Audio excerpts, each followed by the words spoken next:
History flows like a river. Tell us what happened today in history.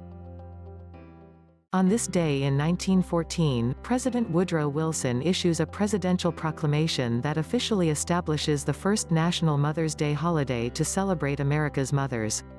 The idea for a Mother's Day is credited by some to Julia Ward Howe (1872) and by others to Anna Jarvis (1907), who both suggested a holiday dedicated to a day of peace. Many individual states celebrated Mother's Day by 1911, but it was not until Wilson lobbied Congress in 1914 that Mother's Day was officially set on the second Sunday of every May. In his first Mother's Day proclamation, Wilson stated that the holiday offered a chance to publicly express our love and reverence for the mothers of our country. In 2002, President George W. Bush echoed Wilson's sentiments by acknowledging mothers in his official statement on Mother's Day in 2002. He commended foster mothers as well as his own fabulous mother for their love and sacrifice. He also mentioned past presidents' expressions of appreciation for their mothers. He quoted John Quincy Adams as having said, "All that I am my mother made me," and Abraham Lincoln's sentiment that all that I am or hope to be I owe to my angel mother. My mother's prayers have clung to me all my life. Bush's own mother, Barbara, was a popular First Lady when the elder Bush served as president from 1989 to 1992. Today, 83 years ago, on May 9, 1936, March 19, 1936 on the lunar calendar, Italy occupied Ethiopia. On the evening of May 9, 1936, the Venice Palace in Mussolini was ablaze with lights and people flocked to the square. Mussolini declared that Italy had occupied all the territory of Ethiopia. Italy finally has her empire, Mussolini boasted in the cheers of the people. This is a fascist empire because it has the indestructible will and power of the Roman Empire. Mussolini said Ethiopia has officially belonged to Italy. Victor Emmanville, King of Italy, will also become King of the Empire. Marshal Pietro Badoglio, the ever-victorious general, has been appointed governor. He will rule the new colonial territory of Africa. 4 days ago, Badoglio entered Addis Ababa. A part of the capital city has been ravaged and burned after the hasty evacuation of Haile Selassie. When Badoglio entered the city, he was greeted by a line of Italian soldiers and Ethiopian civilians. Despite the end of the war, the international coalition in Geneva has not expressed its intention to lift the sanctions imposed on Italy. As for Mussolini himself, he is trying to ease relations with Britain. Believe me, the Prime Minister told the Daily Mail, Italy's victory in East Africa has brought her into the ranks of world powers. Today, 75 years ago, on May 9, 1944, April 17, 1944, the Soviet Army recovered the Crimean Peninsula. On May 9, 1944, the month-long siege of Sevastopol ended and the Crimean fortress city returned to the hands of the Soviet Union. A Nazi guard held the Soviet army in the final hours of the battle, and 150,000 German and Romanian soldiers were able to flee to the Black Sea in boats. German generals Allmendinger and Schörner finally decided to withdraw from Sevastopol. This move is unlikely to enhance their military prestige. General Janiak, who succeeded Allmendinger, asked Adolf Hitler to allow him to surrender, and was arrested and removed from office. The 24-day siege of Sevastopol paid a heavy price. Many buildings in the city are rubble. On May 13, 1944, Hitler allowed Germany to withdraw all its troops from the Soviet Union. After Germany occupied Czechoslovakia in 1939, the people of Czechoslovakia launched a resistance struggle against fascism and defending national independence. At the beginning of 1945, the Soviet Army launched a huge offensive on the whole front from the Baltic Sea to the Carpathians, and also began the battle to liberate Czechoslovakia. On April 4, the first Czechoslovakian National Front government was established in Kosice. On May 5, the people of Prague launched an armed uprising to occupy post and telecommunications offices, stations and important bridges. At dawn on the 9th, Soviet tank troops and the 2nd Ukrainian Front troops marched into Prague, smashing the last Nazi resistance.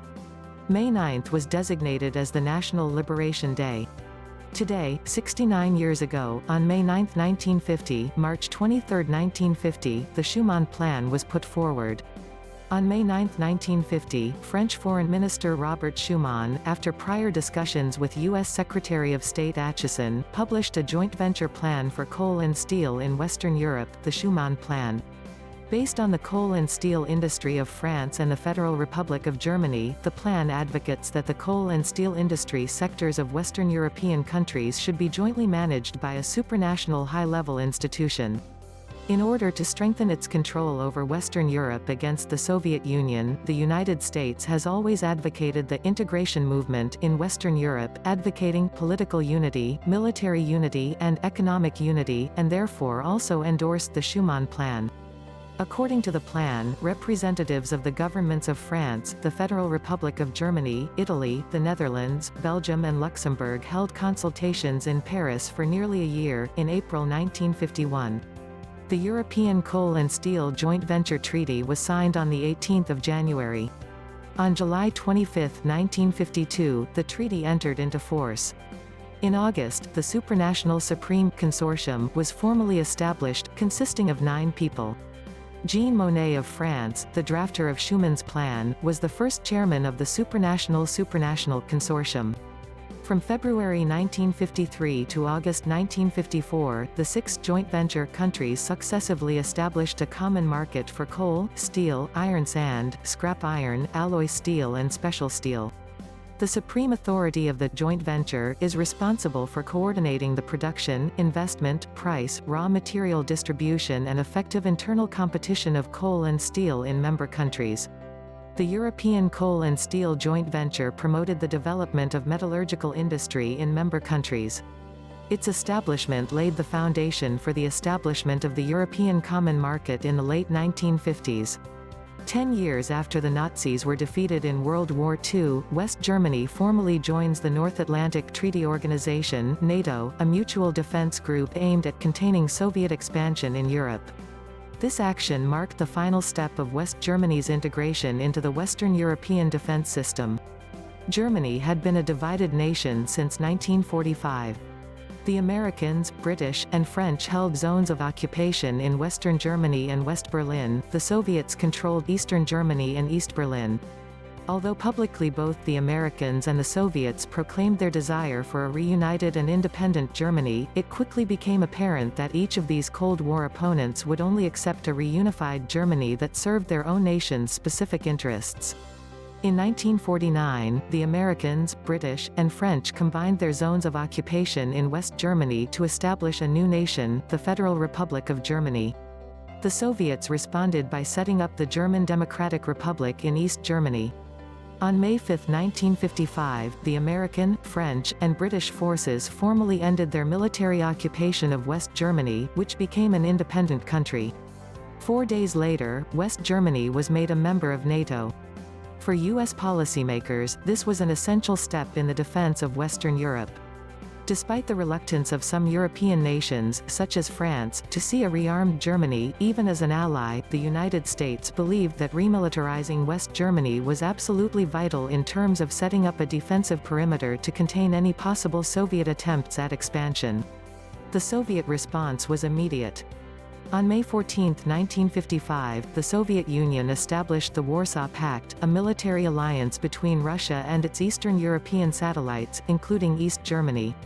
The entrance of West Germany into NATO was the final step in integrating that nation into the defense system of Western Europe. It was also the final nail in the coffin as far as any possibility of a reunited Germany in the near future. For the next 35 years, East and West Germany came to symbolize the animosities of the Cold War. In 1990, Germany was finally reunified. The new German state remained a member of NATO. On May 9, 1978, the body of former Italian Prime Minister Aldo Moro is found, riddled by bullets, in the back of a car in the center of historic Rome. He was kidnapped by Red Brigade terrorists on March 16 after a bloody shootout near his suburban home. The Italian government refused to negotiate with the extreme left-wing group, which, after numerous threats, executed Moro on May 9. He was a 5-time Prime Minister of Italy and considered a front-runner for the presidency of Italy in elections due in December. Aldo Moro was regarded by many as Italy's most capable post-World War II politician. A centrist leader of the Christian Democratic Party, he served 5 times as prime minister in the 1960s and 1970s and promoted cooperation between Italy's disparate political parties. When he formed his first cabinet in 1963, he included some socialists, who were thus participating in the Italian government for the first time in 16 years. Moro last served as prime minister in 1976, and in October 1976 became president of the Christian Democrats. On March 11, 1978, he helped end a government crisis when he worked out a parliamentary coalition between the Communist Party and the dominant Christian Democrats. Just 5 days later, Mr. Moro's car was attacked by a dozen armed Red Brigade terrorists. His 5 guards were killed, and Moro was abducted and taken to a secret location. On March 18, the Red Brigade issued a communiqué claiming responsibility for the kidnapping and stating that Moro would undergo a people's trial.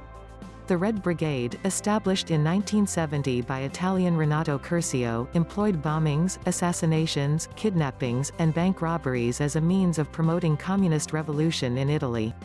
The Italian Communist Party, which supported democracy and participated in parliament, condemned the terrorist Red Brigade, and the Red Brigade accused the Communist Party of being a pawn of the bourgeoisie. Renato Curcio and 12 other Red Brigade members were on trial in Turin when Moro was kidnapped, and legal proceedings were only briefly halted after his abduction. The Italian government declined to negotiate with the kidnappers, claiming that such an action would undermine the state and throw Italy into chaos. Some critics accused the Christian Democrats of yielding to pressure from the Communist Party, whose leaders were even more strongly opposed to a dialogue with the Red Brigade. Police and the army arrested hundreds of suspected terrorists and scoured the country looking for the People's Prison, where Moro was being held, but failed to find any solid clues. On March 19 and April 4, letters apparently freely written by Moro were delivered pleading with the government to negotiate. The government attempted secret talks, but on April 15 the Red Brigade rejected these negotiations and announced that Moro had been found guilty in the people's trial and sentenced to death. Threats to execute him led nowhere, and on April 24 the terrorists demanded the release of 13 Red Brigade members held in Turin in exchange for Moro's life. On May 7, Moro sent a farewell letter to his wife, saying, "They have told me that they are going to kill me in a little while, I kiss you for the last time." 2 days later, his body was found on Via Caetani, within 300 yards of the headquarters of the Christian Democrats and 200 yards from the Communist Party headquarters. According to a wish expressed by Moro during his abduction, no Italian politicians were invited to his funeral. During the next decade, many Red Brigade leaders and members were arrested, and the organization was greatly weakened.